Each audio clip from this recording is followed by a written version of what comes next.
18h22, on se retrouve en direct dans Punchline sur CNews et Europe 1. On continue un tout petit peu à parler de laïcité puisque le ministre de l'Enseignement supérieur avait adressé vendredi une note aux présidents d'université pour leur demander de faire respecter l'ordre et la laïcité à l'approche du 7 octobre. On se rappelle que Jean-Luc Mélenchon en avait profité pour rappeler les étudiants à manifester avec des drapeaux palestiniens. Ça rejoint ce que je disais dans mon édito, à la fois le voile et le drapeau palestinien.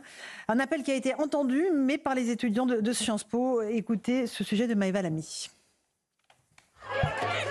Assis dans la rue devant Sciences Po à Paris, les étudiants ont manifesté drapeau palestinien au sol. Quelques heures avant, c'est avec ce même drapeau qu'ils sortent de cette grande école avant de défiler dans les rues voisines. Ils sont environ 150, certains coiffés de kéfier, le visage masqué, tenant parfois des fleurs ou des bougies. En silence, ils entrent finalement dans un autre campus. Une action organisée par l'association Students for Justice in Palestine et défendue par une étudiante qui veut garder l'anonymat.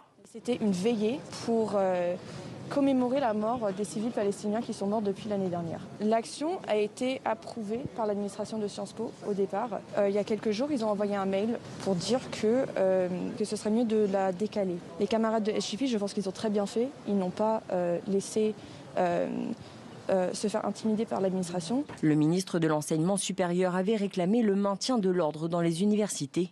En réponse, Jean-Luc Mélenchon lui a appelé à y brandir des drapeaux palestiniens. Alors, cette action était liée aux propos du leader des Insoumis. Les étudiants affirment que non. Nos actions militantes et nos actions pour commémorer justement les Palestiniens sont totalement indépendantes de quelconque parti politique. À Lille aussi, d'autres étudiants se sont réunis devant Sciences Po. Ils ont accroché des drapeaux palestiniens et des pancartes. Alors effectivement, Noémie Alioua, on entend ces arguments, ils ne sont pas acceptables, ils ne sont pas recevables.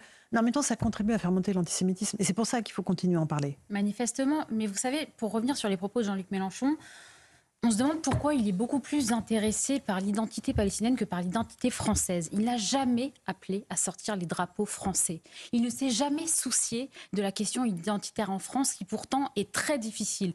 Il explique qu'il faut accueillir ce qu'il appelle la créolisation, c'est-à-dire qu'il faut ce qu'il considère comme étant un changement de peuple. Il ne se pose pas vraiment la question de l'identité française. Et par contre, il est complètement obnubilé par la question palestinienne. Qu'est-ce qu'il fait en France? Peut-être qu'il serait beaucoup plus heureux s'il allait demain vivre dans les territoires palestiniens ou à Gaza. Nous vivons aujourd'hui en France. Il faut ramener le débat en France. Et les drapeaux qu'on doit sortir au quotidien, c'est d'abord les drapeaux français. Parce que nous sommes dans ce pays qui est magnifique et qui a déjà plein de problématiques aujourd'hui sur lesquelles on devrait se pencher. Bien sûr. Grégory Joron, policier. 1% d'actes antisémites du 1er janvier au 31 août en plus. Donc voilà, on a réellement aujourd'hui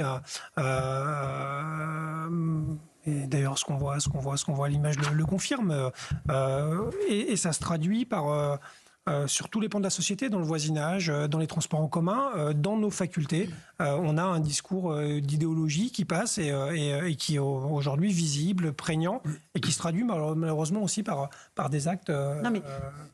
Comme ça. Mais nous, on aimerait bien ne pas parler de ces excités-là qui agitent le drapeau palestinien. On aimerait bien, Louis Dragnel. Simplement, ça a des répercussions aujourd'hui sur nos compatriotes. Bien sûr. Ça fait monter l'antisémitisme. Et absolument. Donc on peut pas ne pas en parler. Ça nourrit la bête, évidemment. Et puis, c'est un moteur électoral. C'est un peu ce que vous disiez, Noémie, par rapport à Jean-Luc Mélenchon. Pourquoi, en réalité, il préfère arborer des drapeaux palestiniens plutôt que des drapeaux tricolores? C'est parce que le drapeau palestinien, aujourd'hui, par rapport à son segment marketing électoral, permet d'avoir de meilleurs résultats dans les urnes. Et c'est ça qui est consternant, ça qui est déplorable, ça qui est dramatique. Que s'il demandait à ses militants d'arborer des drapeaux français. Et donc tout ça, c'est des caisses d'amplification. Et moi, ce que je trouve un peu terrifiant aussi, c'est que globalement, quand on regarde, je ne minimise absolument pas le phénomène, mais c'est pas non plus... une poignée de bobos, vous allez me dire. Non, mais c'est absolument pas. Il n'y a pas des milliers d'étudiants qui brandissent. Mais ils le font parce que derrière, il y a une caisse de résonance extrêmement importante.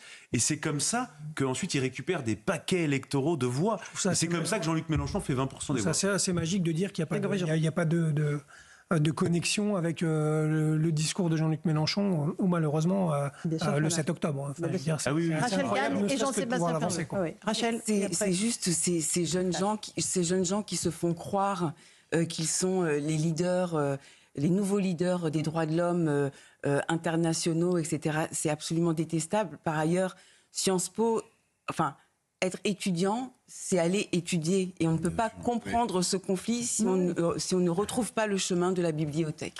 Jean-Sébastien Ferjou. Mais je crois qu'il n'y a pas derrière, Louis disait, une caisse de résonance. Il n'y a pas qu'une caisse de résonance derrière. Derrière, il y a des agents d'influence. C'est-à-dire qu'il y a aussi des opérations d'État étrangers, à commencer par la République islamique d'Iran. Vous connaissez Manuel Razavi, l'auteur de ce livre sur la face cachée des mollahs, et qui le décrit très bien, ces interventions-là. Et c'est tout sauf négligeable. Ça fait 30 ans qu'ils ont déployé cette stratégie-là. Il y a même une force qui est consacrée, la force Al-Quds, qui avait été créée à l'époque par l'ayatollah Khomeini. Et c'est le cas aux États-Unis, c'est le cas au Royaume-Uni, c'est le cas dans un certain nombre de pays européens. Et c'est le cas en France, parce que derrière, il y a aussi des financements. Il faudrait peut-être des enquêtes un peu plus sérieuses pour regarder qui est en contact avec l'ambassade d'Iran à Paris, qui d'ailleurs, sur les plateaux de télévision, parfois pourrait être considéré comme un agent d'influence parce qu'il est rémunéré. Alors parfois, ça peut être via d'autres régimes, via il y a des partis politiques, non ? Via l'Algérie, par exemple, qui travaille via un certain nombre de partis politiques. Quand la France Insoumise soutient le FPLP, le Front Populaire de Libération de la Palestine, qui est classé comme un mouvement terroriste, c'est sur le FPLP que l'Iran s'appuie pour effectivement faire des campagnes d'influence en France.